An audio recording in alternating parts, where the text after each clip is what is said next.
Da već izađeš na scenu, tu ti je mikrofon, pa da poslušamo pjesmu Ja prošetah čaršijom.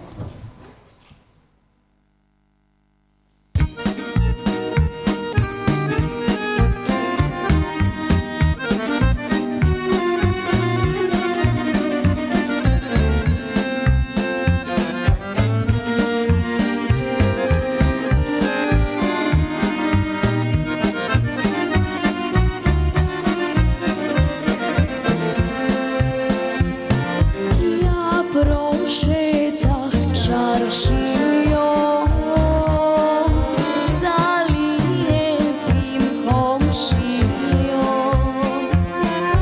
mada sam još malena, ja već imam majko Dragana. Mada sam još malena, imam majko Dragana.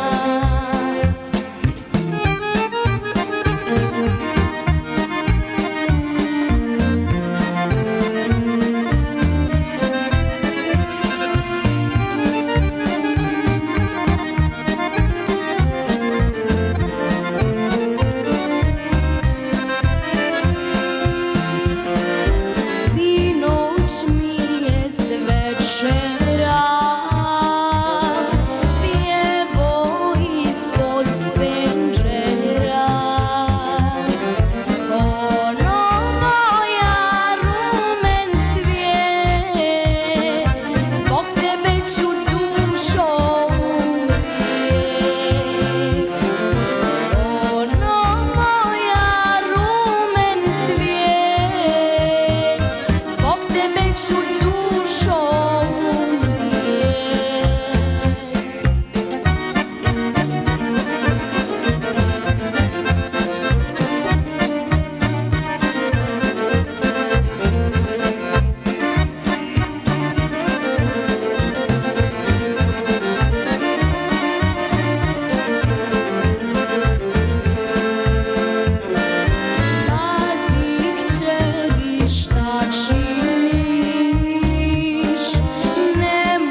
da